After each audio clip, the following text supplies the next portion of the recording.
Hi, everybody. Thanks so much for joining us tonight. It's really great to be here and hold this space together. As you know, we're here for Tell Me a Story, a city lore salon with Annie Lanzillotto and special guests Tufara Waller Muhammad and Nick Slie. For those of you who may not know, City Lore is a 35-year-old, what I like to call a cultural conservation not-for-profit. We are a Lower East Side-based organization that focuses on documenting and presenting and advocating for the city's grassroots traditions, history, and places. And we operate in 4 domains, from education to poetry and language, urban folklore, and place preservation. And in all of these realms, we really see storytelling as one of the backbones of what we do. So tonight, before we get started, I just wanted to share a little story with you about food that I'm thinking about right now, which is Streit's Matzah chocolate chip loaf. And Streit's Matzah was actually the first interview I did when I joined City Lore staff as the director of the Place Matters program about 10 years ago. And Streit's, as you may remember, was located on Rivington Street in our historic Lower East Side neighborhood. And what really fascinated me about them is that although the basic recipe for matzah is universal, has not changed in many, many centuries, and is in no danger of changing anytime soon, the idiosyncrasies of the structure that housed the life of Streit's Matzah, this tenement, really made it so that matzah made on the 3rd floor tasted drastically different from the made on the 3rd floor, or so people claimed. If you can confirm or deny that, please put that into the chat. And what was amazing to think about the flour arriving in bags, being pneumatically pumped up to the 5th floor, dumped into mixers on the 4th and the 2nd floor, and then pushed back up to ovens on the 1st or the 3rd floor. And thinking about the way that the matzah and the flour lost and gained kinetic energy over the course of its life. And then by the time it became matzah, its potential energy was boxed and packaged and sent to your home. And I think a really good story is like that, right?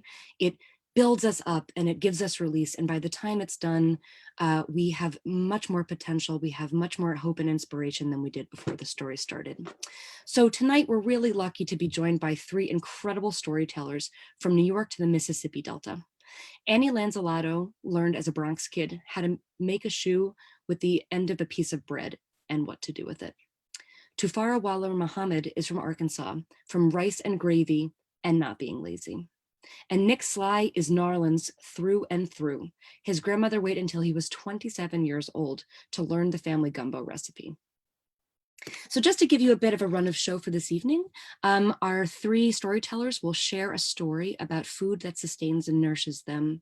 And after the program, we'll open up the space for all of you who would like to share a story about the way that you are sustaining yourselves in this time and how other people and community are nourishing you.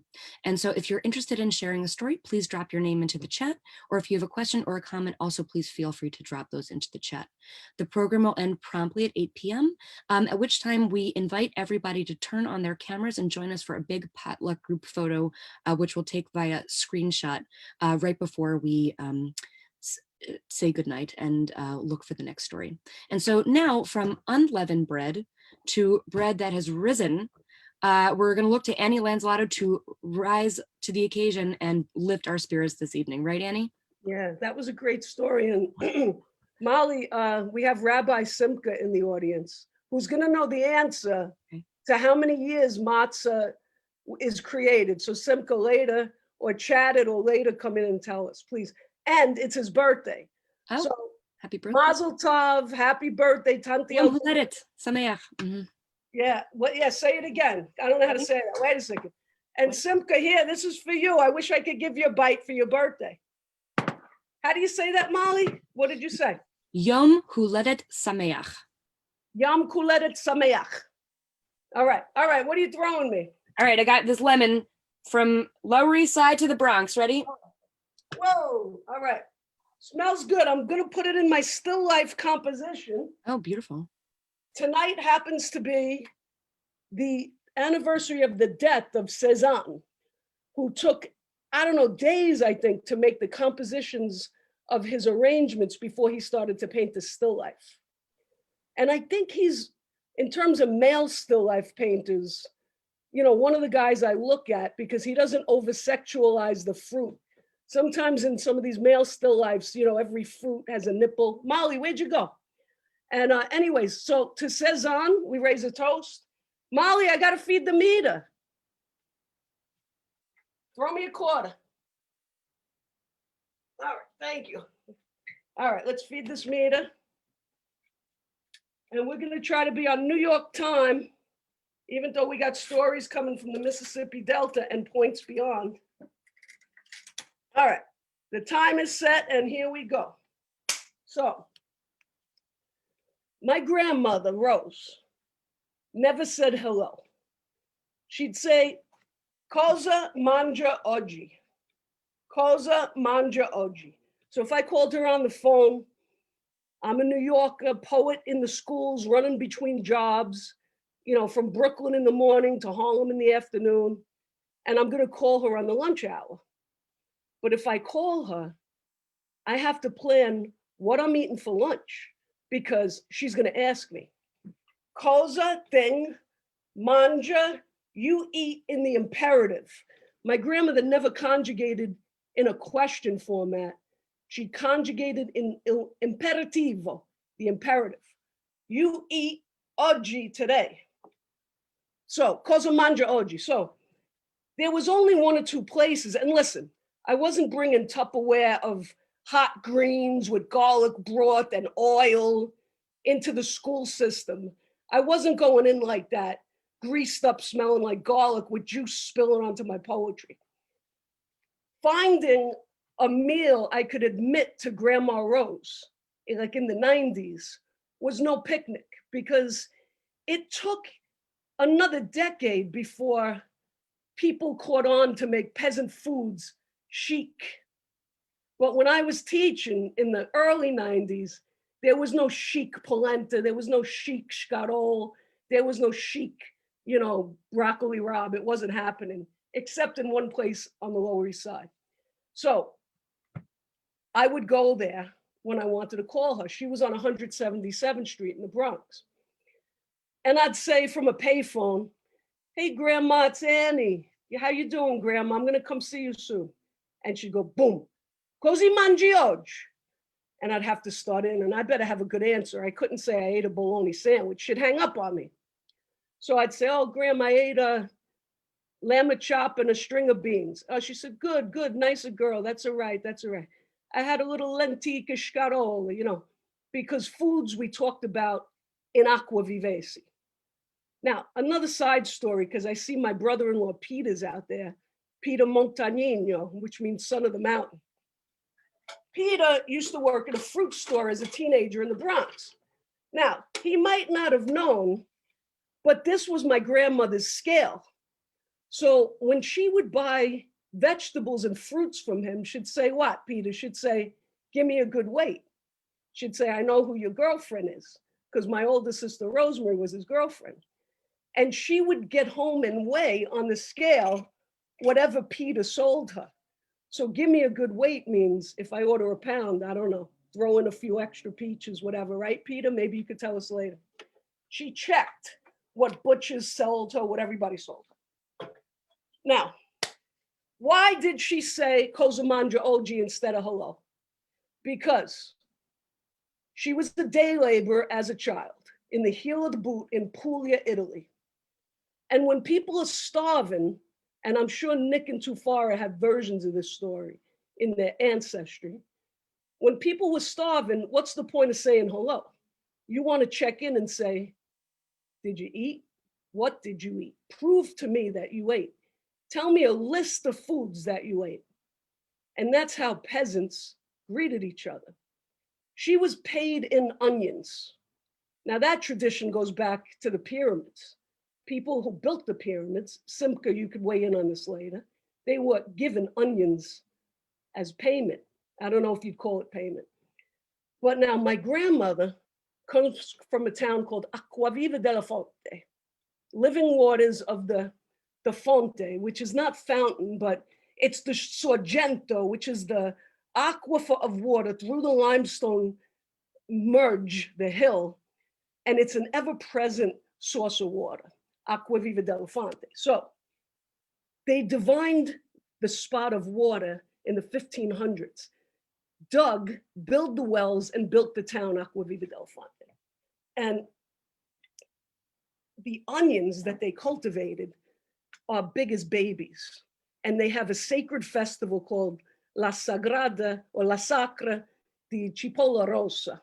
And Peter could tell you, he even took some of these in his suitcase home from Acqua Viva. They're big as, let's say in American terms, wide as a Frisbee and heavy like a baby. Now, tonight I'm going to show you a focaccia I made at 1 a.m. There was an explosion in the oven, which maybe I'll tell you about later. Look at the terrain of the mozzarella and the tomatoes and the bubbles. There's a lot of life in there. And I'm going to show you now a rising dough.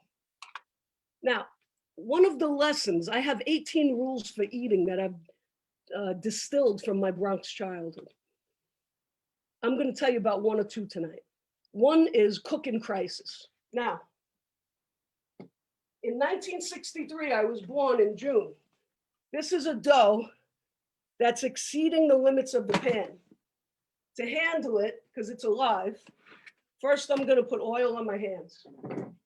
Now, in 1963, in June, I was born. Then July, August, September, October, November. November 22nd, 1963, Kennedy was assassinated on a Friday night. How do we know it was a Friday night? Because my mother was making focaccia.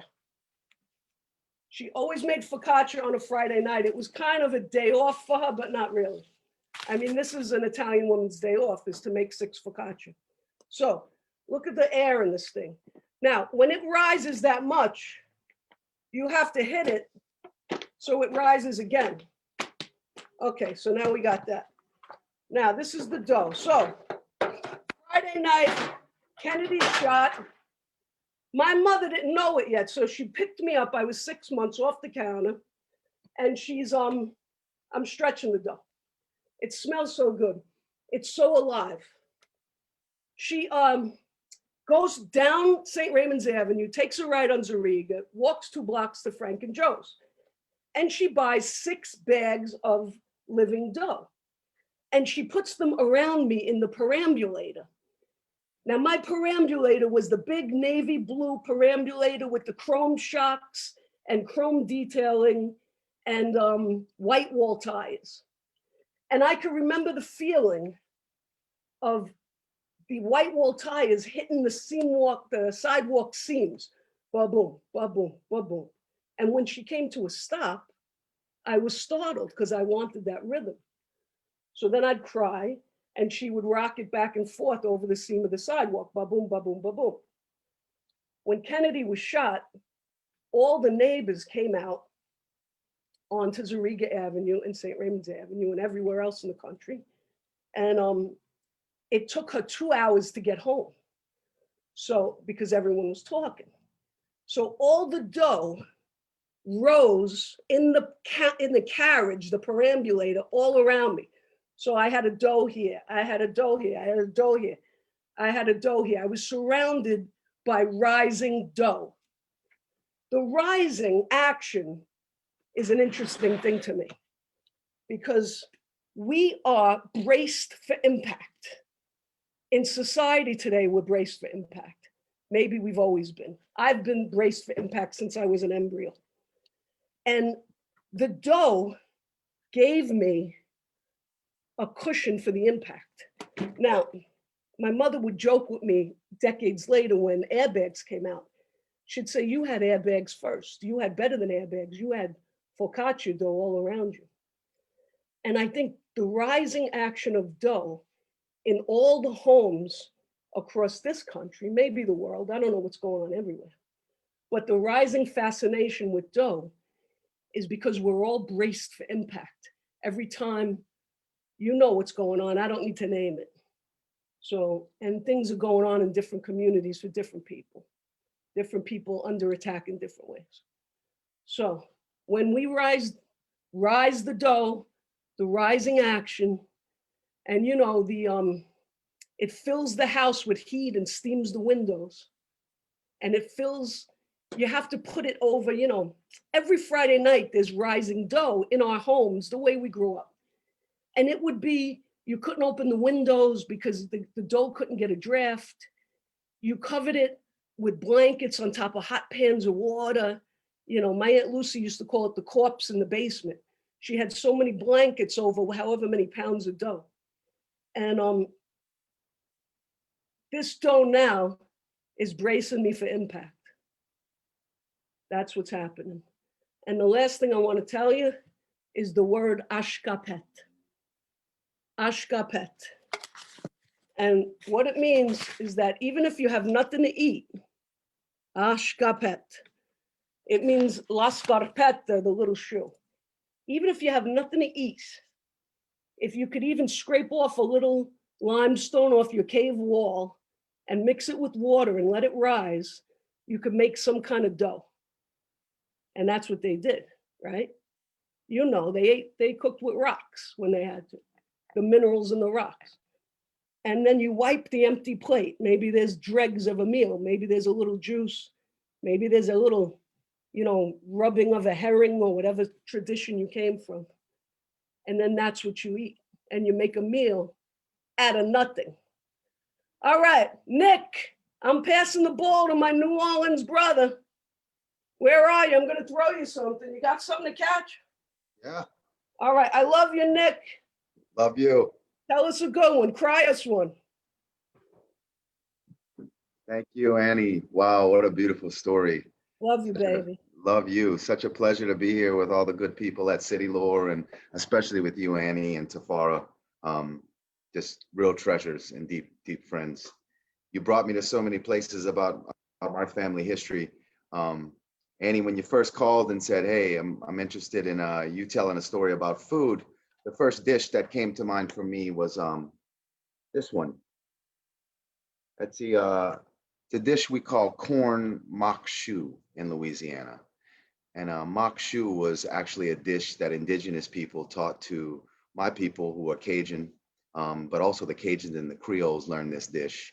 And it's a dish that was passed down through this place that I am in right now, which is a place that is known as Bolbancha. Now, Bolbancha is a place that others call New Orleans, but Bolbancha is a word I haven't known for that long, actually, maybe 3 or 4 years. But when I learned it, I really started to learn the beauty of some of these indigenous languages here.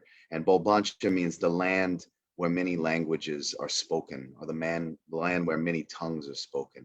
It's a Choctaw word, and it is really representative of, to me, the image as well of the Mississippi River coming from Idaho and upstate New York, and the confluence of all the waters that met down in Southeast Louisiana. And for 7,000 years, the way that that land just snaked like a garden hose, that big river, the Mississippi River, they called the Chef Menteur, the big liar, because they never could tell where it was going. And so indigenous people were moving with that body of water for many, many thousands of years before we over-engineered it. And it also meets the Gulf of Mexico. So this riparian zone, this place where difference is happening, where fresh meets salt, is really a place where you see some of the most astounding food traditions in the world, and a place where the biodiversity of the land is reflected in all the people who have come to Bolbancha over many, many, many thousands of years, but starting with people like the Homa, the Chirimacha, the Atacapa, the Ishak, the Gula, the Bayou Gula. So I really honor the food traditions and the nourishment that come from knowing those names of those indigenous people. Part of my journey as a person, when I was in my early 20s, I decided I'm going to learn how to cook every ancestral dish in my family. And so I started going around and asking different relatives to cook me things. But from about 20 to 27, I was on the hunt for the family gumbo recipe. And I kept asking my grandmother, you know, when are you going to let me learn the family gumbo recipe? And every year, 20, 21, 22, 23, 24, 25, and 26, she would say, you're not ready. And I was like, very confused and perplexed by this, because I was like, what is it that I am not ready for? I mean, I've seen the old people cook this. They put a bunch of stuff in a pot, they let it sit there, and then they proceed to drink beers, play bourrée, and talk for hours at a time. And then they put it in the refrigerator and they come back the next day and they cook it all day again. And it's a gumbo. Like, what's the big deal? And over and over and over again until I was 27, my grandmother said, you know, meet me at your mama's house at 7:30 in the morning. So of course I went there at 7:30 in the morning. She showed up at like 11:30 in the morning, but that was her way of just seeing if I was committed, I think. And what I really realized was she was really just asking me this question that I had to ask myself, which is, you know, what is it that I am waiting for or that I'm waiting on? And the big thing that came up to me was that I needed to learn how to listen. I started cooking this food that is really, to me, about listening. This way we cook, this corn makshu, this gumbo, this étouffée, this court coupillon, it's a way of listening, first and foremost, to the ingredients, to the landscape around you. You know, what are the things that are fresh? What are the things that want to be in the pot? It's a way of listening, especially to what the people need. Do the people need a big pot of something right now? Do we need to be together, talking, telling stories? When I think about all the times that food has saved my family when people have died, and all the ways that people have listened and brought food to us to nourish us through those times. But really just listening and being slow and thinking of, you know, ways to cook slow, eat slow, be slow. And so this ingredients that goes into the corn makshu, this corn makshu dish, the way I like to think of it is, you have a conversation with the ingredients about who they want to have a conversation with. So right behind you, I got a little corn makshu that I'm going to show you. With this indigenous dish, corn makshu, it starts with a stick of butter. And I always say you start with butter and you end with butter. And when I give this recipe to people, I let them know if a stick of butter is not something that you're interested in, then this is not the corn makshu recipe for you, and you feel welcome to cook another corn makshu recipe. But ours starts with a stick of butter. And then we put some onions right at the bottom, and we let the butter and the onions talk to one another. And you let them have a conversation, and you let them have a conversation for however long they need to talk.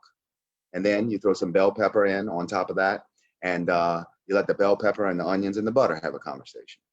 And then you throw in a can. I use some Cento San Marzano tomatoes. You can also use fresh tomatoes.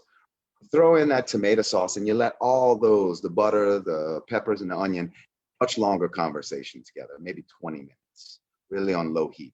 And then you take that corn, which you've shucked off with a serrated knife, and you add all of that fresh corn right in there. And then you let all of that have a conversation for about an hour, hour and 15 minutes. Right at the end, you add some fresh cream, basil, thyme, oregano, salt, black pepper, and a little red pepper to taste. Remember that cream eats red pepper, so you might need to put a little bit of more red pepper in there. And then what we have is, we come in, this is what the Cajuns call the amen, right? You take that green onion and you drop it right on top of there. And then we have this very beautiful seasonal dish, corn makshu, stewed together. Tonight, later on, I'm going to get it heated up again, and I'm going to drop some fresh shrimp in there. Because some people use bacon, some people use shrimp, some people use sausage. It really depends on what's available to you at any time.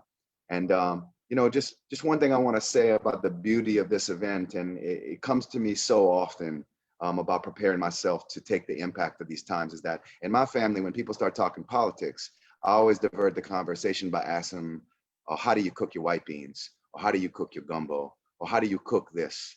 Because there are a lot of ways that food just really brings us together. Much more than all of these kind of base conversations break us apart. So thank you for listening to the corn makshu. You can get in touch for the recipe. And where's my friend Tufara? Tufara, I'm passing it to you.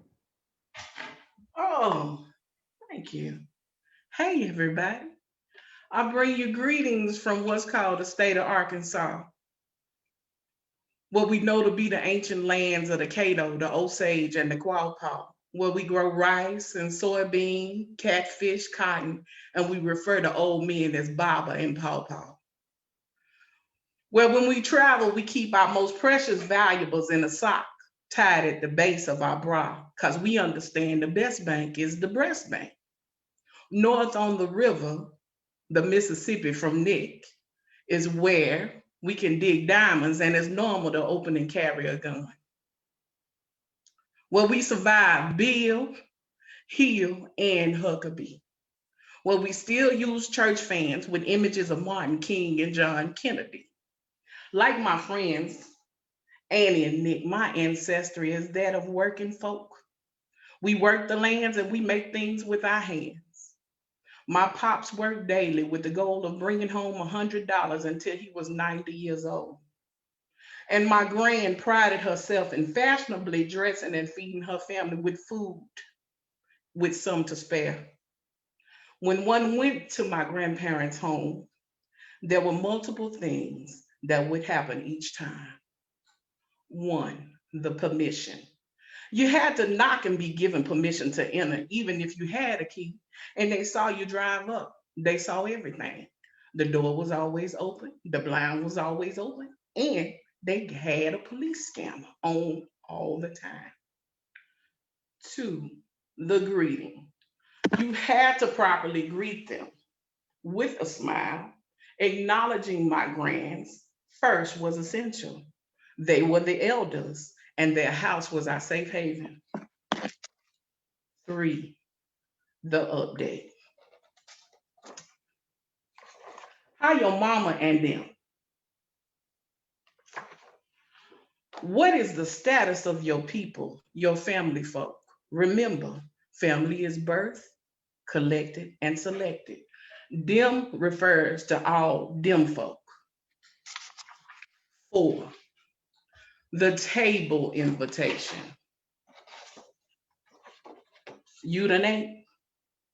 This is not a real question, where it is wise to answer honestly if you had eaten. You were expected to sit down at the kitchen table and drink and eat a little something off a plate that usually included rice and something with gravy. The eating was one of the most important parts of the visit. If you refused to eat, there had to be a good reason. Otherwise, you would be asked if you was too good to eat our food we had worked so hard to prepare. My grands are an interesting couple. The love for our family and community is still unmeasured. My pops came to Arkansas during the Korean War. He would often call himself and be referred to as a Geechee Negro, although he was born in Virginia.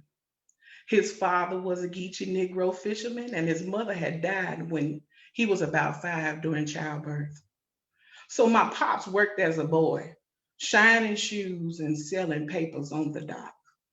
He would leave the house with his father before sunup and return after dark, when the fishermen came in for meals that often consisted of something over rice. The Geechee people who came from the lower Atlantic coast and have roots in the rice growing region of West Africa are my pop's folks. That's where he come from. My granny's maiden name is Scott. The story goes my granny's father was from the Scots down in Mount Bayou, Mississippi. Mount Bayou was founded as an independent Black community in 1887 by people freed from chattel slavery, founded by a man named Mr. I. Montgomery. The Mount Bayou Scots were known for being magical farmers and magical businessmen. They could make anything grow on the land they owned. Let it be noted that they would negotiate with white men and fear nothing, because the white men were well aware of what would happen if they disrespected the greatest farmers in the area. In the dark, rich earth of the Arkansas-Mississippi Delta, most often farmers rotate rice fields to catfish fields to soybean fields. The river makes our land rich and our people magical. When I was a child, one of my pop's jobs was working at the meat counter at the Safeway grocery store in the white folks' neighborhood. Part of the responsibility of the men that worked at the meat counter was to take out the old meat. They would mark it down, and that meat might be taken to the stores in our neighborhood. Since my pop worked at the meat counter, he was always able to work out some meat deals for the churches, the civic organizations, the Girl Scouts. My granny and the women in my community would then, with their magical hands, transform these meats into community feasts that almost always included rice and some vegetables. The meals that fed people, these meals that fed people from all around for banquets, festivals, and funeral repasts. Tonight, in honor of my people's magic, resilience, and history of resistance, I made for my family and this potluck conversation. Can y'all see? Discount meat from the stove in the white folks' neighborhood. Gravy, greens from the garden, and rice. Hey, Annie. Hey, Nick. Hey, oh my God. Come on, man.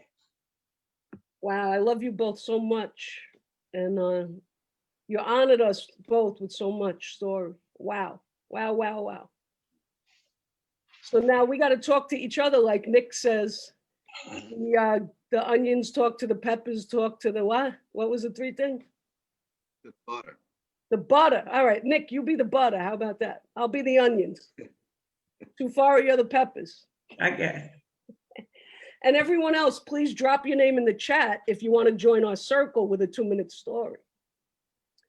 Yeah, I love how Kozomanja Oji and You Done 8 are the same, you know, the same thing. And what do you have to say, Nick? I'm just thinking so much. My great grandmother Julie Poche, who lived in convent, you know, her husband Gaston died when she was young, and she had 4 kids, and so they hadn't. She didn't have any food, so they learned to work the land, you know. But I'm also thinking about the ways in which, you know, your story brought up everything for me about the onions and about how we would always ask if you had food. But Tufara's story is really bringing up for me too, this way in which my family didn't, you know, it was always like they worked the land, but we weren't telling also the stories of the relationship of the people along the Mississippi River to the Mississippi River slave trade, and New Orleans being at the center of that, who came to the land, you know? So I'm thinking about all the things I knew about the histories of the food, and I'm thinking about all the things I'm still trying to figure out, you know, all the mysteries, all the stories we told and untold and named in both of your stories. Well, the more I listen to both of you, always, every hour I've ever had with either of you, both of you, the more I know how little I know about so much, you know? And really, I just want to dig in and now put a book together of all these stories, you know? But one thing's always fascinated me is that, you know, all my ancestors are from the South, and yet I'm a Yankee in the North. And then when I come visit you in the South, I realize I'm a Yankee, but in my heart and soul, I'm a Southerner. All right, let's call in Ava. Eva, you're up first. All right, Louisa, Audrey, Gabriella, John, we got a lineup. All right, introduce yourself. You got 2 minutes. Let's hear it. Hey, Annie. Thank you to Farah, Nick, Annie for incredible knowledge and story and for being here with us tonight. So since I only have 2 minutes, the dish I want to share with everyone tonight, this is called Mangu. Here, I wrote it out. Mangu. It's a Dominican dish, and it's basically boiled plantain that you mash up later with butter. So we also got the butter. You can use olive oil if you want to be healthier, but I prefer the butter. And then a trick that my aunt always said is to use very, very, very cold water, like ice cold water when you mash it, and that makes it really soft and smooth. So this is my comfort food always. So I'll tell you guys the official story of the word mangu.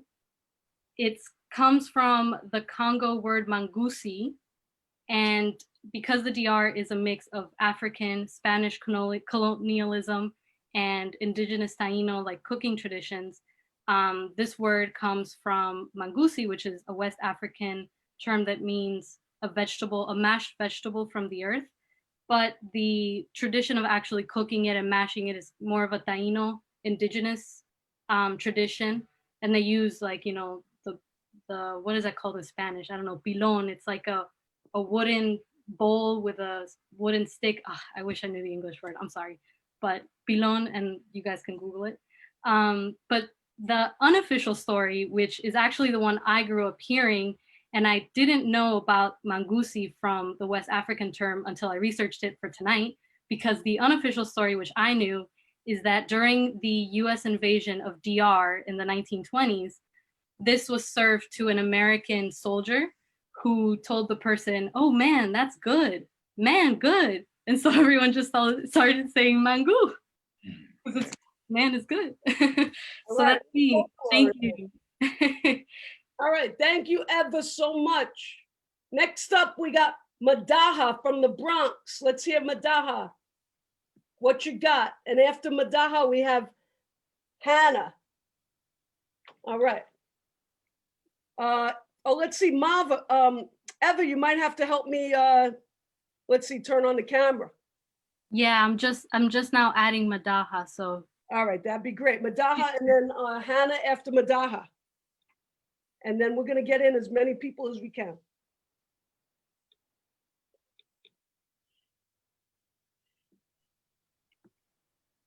There we go. Hey, everybody. This actually is a poem that only has a short phrase about food, but it is something that, about some of the little things that nourish. Wait, we can't see you. Could you turn on your camera? Eva, could get a camera? Oh, okay. How's that? All right. Welcome. Welcome home, everybody. Thank you. Thank you. This is a poem about some things that nourish my soul and provide some comfort.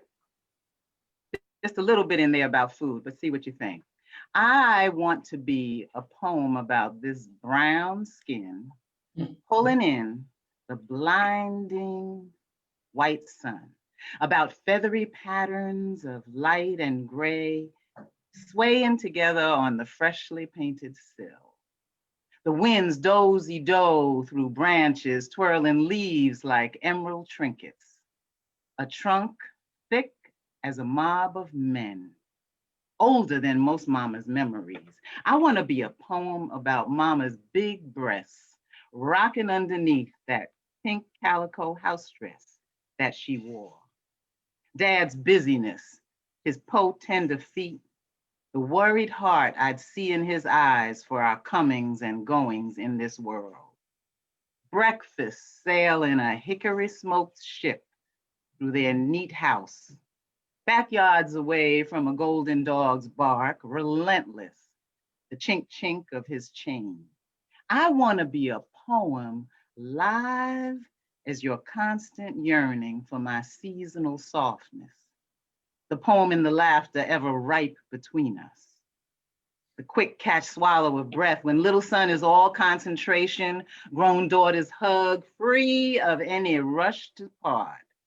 I want to be a poem about my grandson's kiss. Now there's granddaughter, great grand, all of that. Their kiss still wet right here. And child eyes unashamed. To be that poem, this poem, about resting in God and not having to be or have a damn thing. Just this moment. Just this moment. All right. Thank you, Madaha. Listen, there was a question in the chat to drop everyone's contact or websites, so Tufara and Nick. And Madaha, would you do that too, so everyone could look up what you're doing there on Owenville Avenue in the Bronx? Oh, you know about that, eh? Oh, yeah, I know that Owenville Avenue. All right. Thank you for blessing us with your poem. Anyone want to say anything? You guys? Before I have to beam her out and be. Thank you. Thank you. All right, Madaha, I love you. And till we do something the next time. All right. All right, thank you. And up next we have Hannah. Eva, can you beam her up? Nick, talk. Why don't you do a little soft shoe? Oh, there she is. All right, all right. Hannah, turn on your microphone. All right, there we go. There we go. Thank you. I'm here from Washington Heights, and I want to thank you all before me. Such great family stories about your food. Today I'm going to talk about the humble kugel, Jewish kugel, and here's mine that I made. My husband's very excited to eat this in a little while, as am I. And you'll notice it's in a heart pan. My birthday's on Valentine's, as was my mother's. And after my mother passed away, my sister made sure that I had a great looking casserole dish to make this kugel in. And for those of you who don't know, a kugel is a Jewish noodle pudding, and it's got the holy trinity, as I call it, of sour cream, cream cheese, and cottage cheese, some eggs, and cinnamon and sugar, basically, in it. And I love this. I mean, I love spaghetti of all kind, pasta, whatever, but kugel in the wintertime, the smell of cinnamon would make me so happy. And I loved it so much that I made my mother give it to me for my meal. Like in first grade, I had her wrap it up in aluminum foil and I would eat it cold for lunch. And so I loved it. I took the recipe with me when I didn't make it so much in college, but when I went to grad school, I would make it a lot. It went a long way. But the best story that I'm going to share with you is I lived in Japan for 3 years. And when I moved to Japan, I got the job because I didn't speak Japanese. They wanted native English speakers that didn't know any Japanese, so that their kids would only hear English. And I was there to teach American culture and stuff. And I got there a month early to settle in, and the admin people at my school were so nice. I was such a fish out of water, and they took really good care of me and made sure I had all my documents I needed, and I got set up. So garbage piles in Japan are a whole different thing. You can find whatever you need. And I was extremely lucky there. And as I got a new apartment, I found a fantastic oven that worked. It was both. I had never seen such a thing. It was microwave and convection, right? So I always say the number one button on the microwave was to heat up sake, which I grew to love. And then it was an oven. And I thought, I'm going to make something for the admin people, and I'm going to make a kugel. And I knew that it would work with their sense of umami, because kugel is not very spicy. It just has salt and pepper in it, and it has a little bit of sugar. I don't make it too sweet. And I knew that my new colleagues would love it. So I made this huge kugel. I took a taxi to work.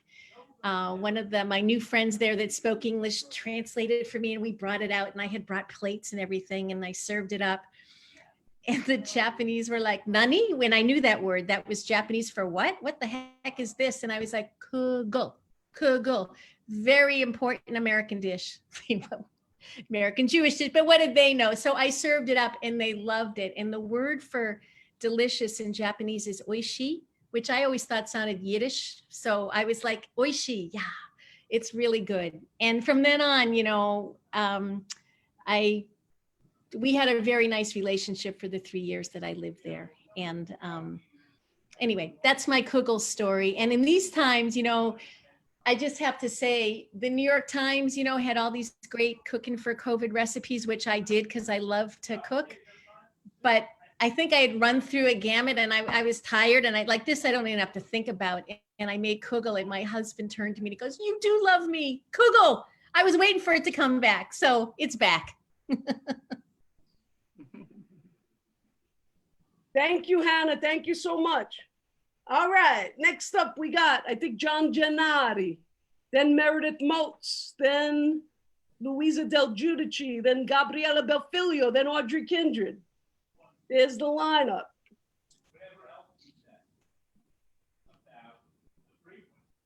All right, so Eva, see if you could beam up John. Here he is. All right, Johnny boy. Hello, everybody. Can you hear me? Yes, we could hear you. We could see you. Okay. Eva was talking about the pilon. Oh, there it is. For the mofongo, yeah. but I got a different, I got a different story. I'm actually going to string together 4 very short poems that I think add up to a story. Let me see where I am. Okay. Contagion. Emily stayed home to read. Josh continued fine-tuning his batch of artisanal hand sanitizer. Off to Jerry's in Englewood to provision for next day's brunch, and as far into the uncertain future as shopping carts and imaginations steeped in ancestral fatalism and epic resourcefulness could accommodate. Annie, seasoned connoisseur of Sinatra Belt area food emporia, marveled at Jerry's bounty of pork products, cheeses, arborio rice, house-made sauces, spices, wines, pastries, espresso machinery, and more. Julia reminded me to stock up on bucatini and perugina. Eddie went missing, only to be found deep in the dried pasta section, stockpiling rumo rigatoni for the looming quarantine. Noodling. No shortcuts or meager visions for lasagna. No boiled noodles, because no missing the pageantry of serrated ribbons of pasta draped lasciviously over oiled baking dishes, awaiting architectural deployment. 3 hours devoted today to assembling 2 mushroom lasagnas, every step a holy ravishment. Spongy fungal flesh gently rubbed clean of earth and given over to aromatic sauna sweat. Bechamel beckoned to glossy lushness. Soft cheeses from 3 countries grated and reconciled to their glutinous multinational future. Each layer its own painterly discourse, ideologically and calorically loaded. The totality, a manifesto summonsing eternal commitment to exorbitant, monumental, incalculably supersized immensity. Legacy.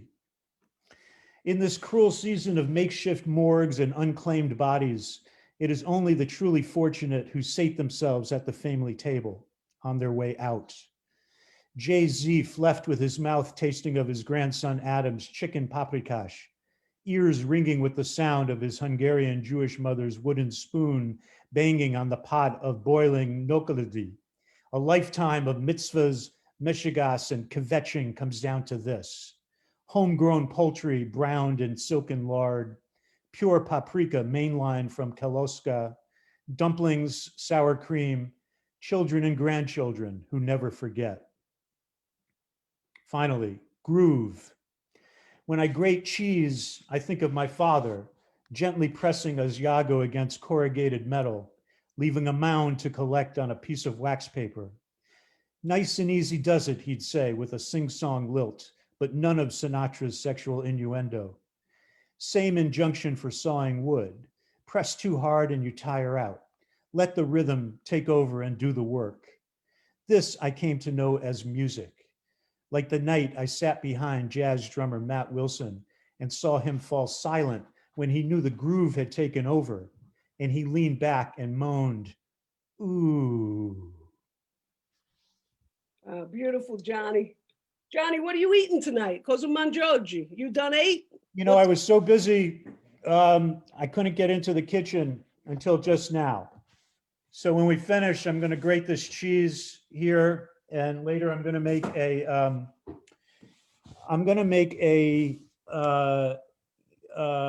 pasta dish. It's a kind of variation on you know like a simple spaghetti with olive oil and garlic, but a lot of this grated cheese will go into it. Simple meal tonight to carbo pump before the yes, before the debate. Thank you for bringing the rhythm of it all into it in the soul. All right, love you, Johnny. Talk to you later. Okay, Annie. Thank you, honey. All right, next up, Meredith Moats. Is she in the house there ever? Love you, Johnny.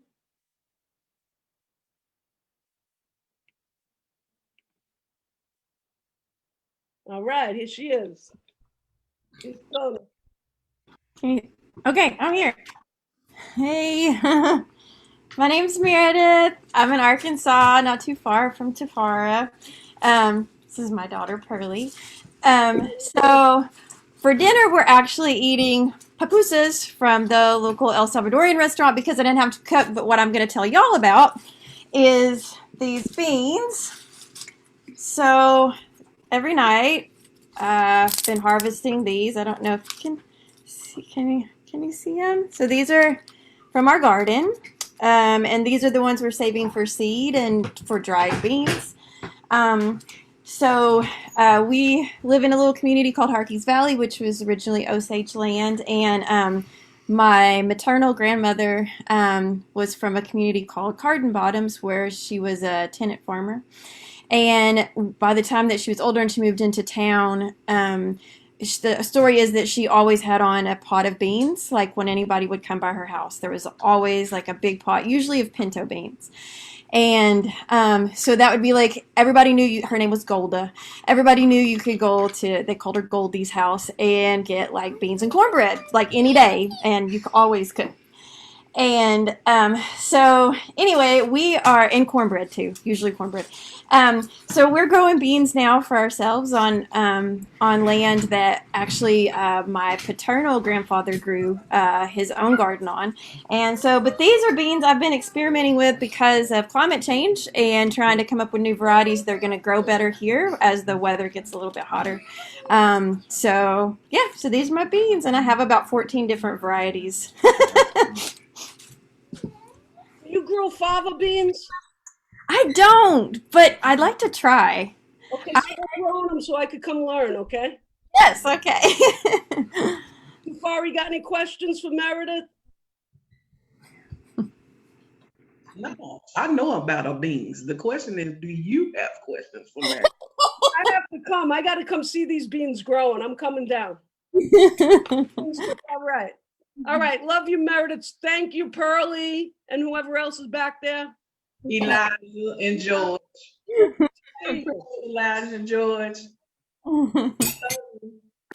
All right. Thank you. Next up, we got Louisa Del Giudice. Woo! Uh-oh. What's going on out there in California?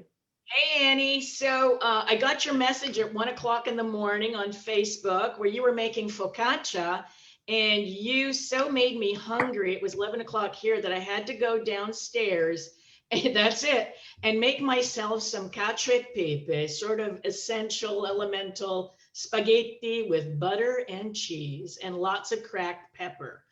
But you know, I don't necessarily have a story. I just have some reflections. And listening to you talk about your grandmother and your mother, you know, we come from peasant stock, and we emigrated after the Second World War simply because we needed to eat. And what an irony that was, because my father tilled the soil. My father was a fisherman. These were jobs that directly related with food, and yet they were always hungry. And so how is it that, you know, these marginalized, hardworking, toiling, literally with their hands in the soil, never had enough to eat? You know, it's a fundamental question. And it's one that has to do with economic injustices and that makes economic refugees. So we went to Canada, and like so many other Italian immigrants, this obsession with food, like finding enough food, wanting to create abundance from scarcity, never wanting to go hungry again. And I am deeply, deeply, you know, in that kind of worldview, and I'm always trying to create abundance and extend hospitality, and especially get grounded in the things that you can make with your hands, make beautiful things out of very simple ingredients, and share that with people. And I Louisa, think we need. Nick has a question for you. Yeah. It's a okay. You know, it's a big. It's a rhetorical question. I was just reflecting on how that hits home, you know, for people who, a lot of my people caught fish, but they didn't take them all home. They sold them, you know. It's like, that's just a really beautiful thought you've put into the space. And thank you for reminding us of that. Well, you couldn't afford to eat them. You had to sell it, right? You couldn't afford it. It was all, you know, resource to make a living. And so that's why I think it's so important for Italians, wherever they went, to create these magnificent gardens and stock their wine cellars and, you know, hoard food in their freezers, just so that they can always, at a drop of a hat, create a feast for themselves, for their friends, and for their families. So Annie, you know how much I cook constantly, and just go on doing it. It's gonna get us through this horrible time. And we hope that we come through the other end healthy, happy, and rejoining our friends and families around a table. So ciao, ciao, Annie. Thank you for inviting me. Love you, See Louisa. you. I'll keep sending you food pictures at 1 a.m. so you keep cooking. All And I will too. No, stop doing that. Stop doing that. All right, love you. Ciao, Thank you ciao. so much. Thank you. All right, next up, Gabriela Belfilio. There she is, live from Brooklyn. It's such a pleasure. I'm just awed by all of you. It's really, I want to do this every week. I think we could. So first of all, here's a quarter, Annie. Get ready. I think we need some time. Ready? All right. Okay. So what I'm making tonight, or what I made, was like greens with beans and olives. And I want to show my grandmother's plate, because my grandmother passed away a couple years ago. She was 98, and she had these beautiful plates. And Could she you bring it closer to the aperture so we could see the design? Oh, beautiful. It's animals in a landscape. Right. And so like the theme tonight, she had like 8 kids. I have 21 first cousins. And so we had big family gatherings for holidays, especially. And many of us went over her house every Sunday night. And so I pulled up a poem that I'm going to read, and this is about Christmas dinner. It's called Grace. Around the table, homemade wine is poured and passed. Children whine with delicious need. In a singular moment of silence, my aunt asks if anyone wants to say grace. I think of my cousin, whose bulging left calf displays a large inked cross, or my godmother, who has a tiny gold one around her pink neck, or my girlfriend, who was forced to church every Sunday of her childhood, or my brother, who has found God as an adult and reads his Bible every day like practicing the stretch of octaves on his piano. Surprising myself, I immediately offer. I thank my Aunt Marie for hosting us all in 2 parallel tables crammed into her cozy dining room. I thank everyone present for being so. I thank the farmers for the food. And I stop after I quickly extol the universe itself. I don't mention God. My grandmother, sitting a few folding chairs to my left, who's approaching 100, softly comments, I always thank the farmers too, remembering a different decade. I'm overcome with love for her and this gravid family she's created. Some of us have died. Some have been in prison. Some have fought in wars. Some of us have protested war in front of the White House. Some of us have physically attacked others at the table. Some of us have physically attacked themselves. Some of us have PhDs and some never finished high school. Some of us have not been able to get out of rehab. Some sneak cigarettes and convince ourselves that nobody can smell the smoke when they come in and kiss goodbye. Some have just started talking. Some have said things they regret. Some of us judge some of us without ever saying a word. All of us have forgotten. All of us have forgiven someone here for something we have now forgotten. With a chorus of salute, glasses click into a crescendo of chaos. So here's to you all. Thank you, Gabriela. Thank you. Love you. Love you. All right, it's 8 o'clock. We're gonna do two more than the group photo. The debate starts at 9 p.m. Eastern. So we do just have a little wiggle room, if that's all right with everybody. Tufara, is that all right with you? Another couple minutes. All right, so Audrey, you're up, and then Rachel. Hey, Audrey. Audrey, you're muted. Hi, everybody. Hi, Audrey. Hi. So when I vote, I don't vote for an American president. I try to vote with the world in mind, because I think that any American president is going to have to be good to the world, not just to Americans. And I say that to say the food that I bring to our consciousness today is from the ancient human root. It is from our ancient human ancestral homeland of Ethiopia. This is the ancient human ancestral homeland of all humans. It's where we all are one big family.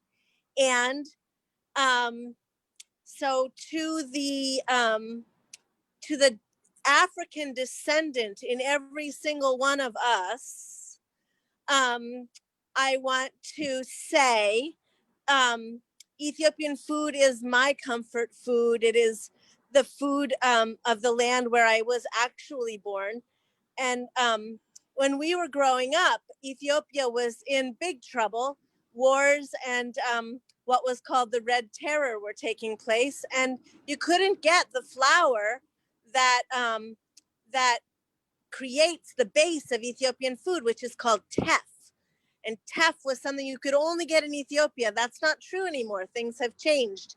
So growing up in northern Maine, my mom would improvise with us. We would use buckwheat flour and make something which is also a Cajun tradition called ploys.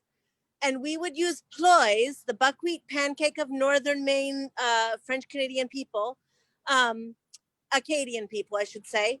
And we would use that as the base of our Ethiopian feast. And we would chop up the onions and put the red peppers in and improvise an Ethiopian feast best we could conjure before the influx of Ethiopian immigrations that then came as the fallout of so many wars and terrors in Ethiopia. And so in those early years of Ethiopian food coming to America, there was one Ethiopian restaurant in Washington, D.C. It was called the Red Sea. And it turns out, let me just say, it turns out that one of the early waitresses of that restaurant was my very first friend as a little girl in Ethiopia. And there we were, not knowing that about each other, not knowing that we were crossing paths years and years and years later. When I grew up, I went back to Ethiopia and I said, I don't want to cross paths with my Ethiopian brothers and sisters without finding them, never knowing that it had already happened. And so I made a poster with my Ethiopian friend and with Annie, who I was traveling with in Ethiopia. And this poster said, hey, if anybody knows these Ethiopian people who were my family as a child, please let me know. And this poster sat on every table we had dinner on. Everywhere we went, we showed it to people, because there was no way that my Ethiopian brothers and sisters were going to pass by me anywhere and not be found. Lo and behold, long story short, is we are family once again. And the spices of Ethiopia are our antidepressants. They are our uplifts. The spice is called berberi, and the special pancake, which is made with the teff flour, is called injera. And in honor of all human beings on earth, through all of from our most ancient ancestors on forward into our descendants, I say, tonight, Emma Seganalo, thank you so, so much, you beautiful storytellers. Emma Seganalo. Efkaristo. Thank you, Audrey. Beautifully put. All right, take us home, Rachel. And then we're going to do a group photo of everyone. So everyone's camera is going to come on. Thank you, Audrey. That was beautiful. We really need a lot of time for discussion, you know. All right, Rachel, you out there? Rachel McKenna. Is she coming? Let's see. Here she comes. No, here she is. All right, Rachel, turn on your microphone. Let's see. Yeah, we can't hear you. You got to unmute yourself. Ask to unmute. Hit that unmute button. All right. Did I unmute it? Yeah. I'm great. First, I just want to say how honored I feel to hear all of your stories. It's just, I kind of stumbled onto this meeting and I'm just, breath taken away. But I just kind of want to share two little things, but one's just a cute story. My mom is a fantastic cook. A Jewish mother, loves to feed everybody, and she can make anything out of anything. And she would like make a big pan of roast chicken and rice at the beginning of the week, and then she would just like, transform it into something else every night. And then on Fridays, we would have like warmed over leftover nights where we'd bring it all together and like, get little bits of what we had during the week. But she never ever used a recipe. And to this day, my sister and I, we can't like pin her down to be like, well, how do you do your roast chicken, because she doesn't even know. It's just like intuitive, she just makes it. But this one time she tried to make so we have this family dish, we call it a cabbage stuff, right? And so this one time she tried to make stuffed cabbage, like those fancy rolls of cabbage with the the meat and the veggies inside, and it just it totally didn't work. Like the cabbage didn't hold it, and she put like hours into it, and eventually she was just like, you know what, this is just gonna be how I'm gonna my style. So she just put it all in a pot and let it simmer, and then we would just eat it out of a bowl, and it was cabbage stuff instead of stuffed cabbage. And I just love that because I love that because it couldn't hold together. I cook like that too. I can't make it all together. But my mom can just transform any ingredient into something that's amazing, and it's just such a comfort food, and it's always just kind of like a cute story running through our family. And I hope this might even be a good closing note, because my mom grew up pretty poor in LA in the Borscht Belt, and she loves orange juice, right? But they couldn't she had a big family and they couldn't afford much. So she got like one glass of orange juice when she was a kid for breakfast. And she always would tell me that when she was a kid, she was like, when I grow up, I'm going to have as much orange juice as I want. Like that was like a thing for her, And so whenever I feel like I'm struggling, bringing people in as you finish up, Rachel, and bringing in people. Sorry, what? As you finish your story, we're bringing in all the people for a group. Okay.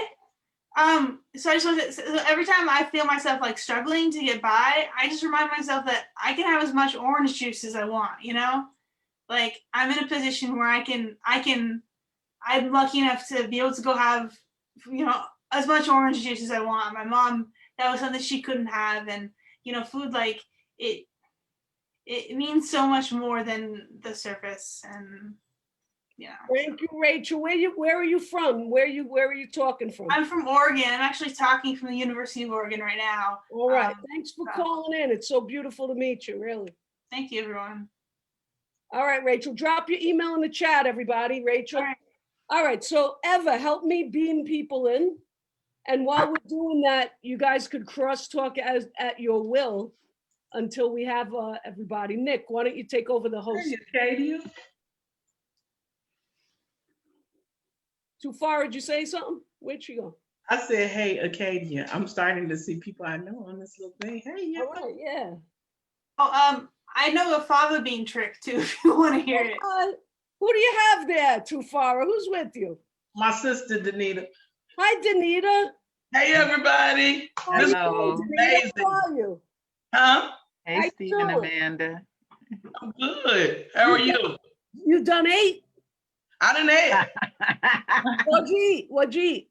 I ate the same thing she's supposed to eat. Hers is still over there looking cute. Mine is gone. Oh, she didn't eat yet. Uh-oh, that's no good. All right, we got to get to this. We're almost ready for this group photo. Yeah, I want to mention, by the way, everyone's being promoted to join, but if you don't feel comfortable turning on your camera, it's up to you. That's all I'll say.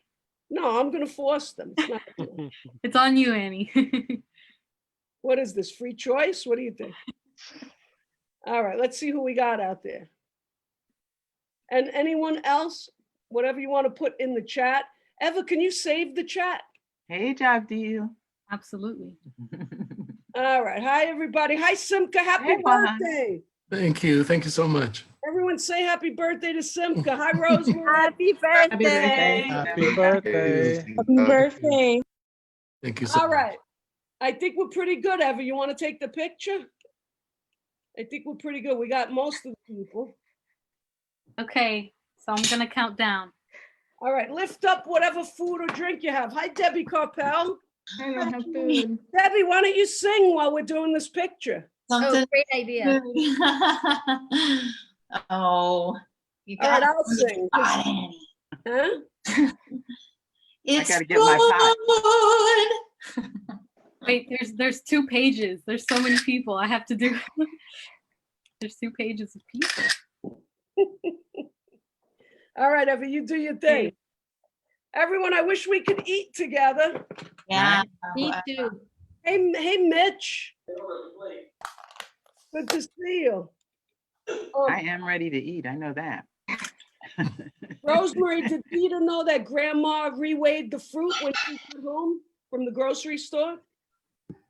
I think he's saying yes, because she always would say, give me a good weight. As All you right. All right, everybody. Tufara and Nick are special guests. Why don't you say a special good night to everybody in your own way? And when everyone hangs up, let's just stay on for a minute, Nick and Tufara and City Law, just to debrief for a minute. Come on, Tufara, we're on you. Say something. Hey, y'all. Thank you so much for having me. And I ask that you be blessed, all of y'all, you and your mama and them. And that thank you includes so much. ancestors too, right? That includes everybody, right? Yeah, your mama and them. Them is everybody, and All right. I second what Tufara said. Thank you so much. All right. All right. Well, I love you all. City Law, thank you, Steve, Molly, Amanda, Eva. I don't see Molly. Maybe she's on the other page. There she is. All right. Hi, everybody. Ellen, Joyce, everybody. Thanks so much for being here. And what a beautiful night. And we'll let you know what's coming up next. And good luck, everybody, tonight through the debate, if you're watching, and through the election. Race for impact. Get your focaccia dough so you're braced and you're all ready, all right? We got to be ready for anything. All right. All right, I love you all. Cosa mangioggi, buon appetito. Stay well, stay safe, be careful. And we'll see you maybe in a month with another program, all right? And the bread will rise. The bread will rise. Rise. Bye, Annie. But did we get an answer to that? How old is matzah? I don't think we got that strict answer. Simka, you still there? How If we old can is claim, matzah? if we can claim it, it's got to be at least 3,000 years. Wow. There you go. I don't know that we can claim it. I think I'll take your word for that. All right. Good night, everybody. Love you Good all. night. Be well. Bye. Good stories. Thanks for talking and cooking and everything. Take care of yourself. Beautiful. All right. Yo, Annie. Yeah. What a night. What a beautiful night. Really. Annie, I hate to eat and run, but I gotta go to rehearsal, so Oh, I gotta yeah. bounce. Nick, So, I but love you. I'll call you Love tomorrow. you and thank you right? so much. This was really Nick, you were special. so great. Thank you. Thank You were you, so Nick. that was so great. Oh my Really God. great for you guys. Hope we do more. Proud to know all of you guys. You're the best, Nick. You're the Thank best. y'all. Love you, Tuffy. Love y'all. Good night, everybody. All right. Hi, Ellen. All right, she left. All right. Annie, Yeah. you mentioned fava beans. I know a good fava bean trick if you want to. All right. Why don't you email me? Did you get my? Okay. Yeah. Yeah, here it is. Here's the email. We can talk fava, whatever else you want. Hold on. Lanzillotto@gmail. Annie, so I want to hear about what happened at 1 o'clock in the morning when the oven exploded. Oh my God. You cannot chat. Oh, wait a second. Rachel, my email's lanzillotto@gmail. Okay. Here. Eva could type it in. All right. Oh, Thank you. great. I'll screenshot it. That's awesome. All You guys right. are fantastic. This is so cool. Thanks, Rachel. Good Thank to see you. Good to meet you. All right. Here we are. Is Tufara still here? Yeah, I'm here. I can't see you. Oh, there you are. All You right. were great, Tufara. You were great. Oh my Tufara, God. you're the best in the world. You know, I want to hear you talk about that stuff for hours. There's so many stories. I want to make sure other people think it's interesting. Yeah, I did. I donate. I donate. That's all I can say. I donate. Oh, you need to hear it. No, she needs to hear it. Molly, how was Tufara's story? She wants Totally to- amazing. It really was amazing. And I feel like this is the beginning of something really, really great. This conversation was like totally next level to as far as I'm concerned. I thought this was really amazing. I think so too. Yeah, I agree. Yeah, this is the best one yet. We say that every time, but I think this one really was. Yeah. It felt very intimate. And really jam-packed. I mean, we didn't even get to talk, me, Nick, and Tufara. Yeah. And, you know, we was really jam-packed with people wanting to talk. And I did good getting them in and out. Some of them wanted to keep No, talking. it really worked very smoothly. I thought it was a great. lot of people, you know.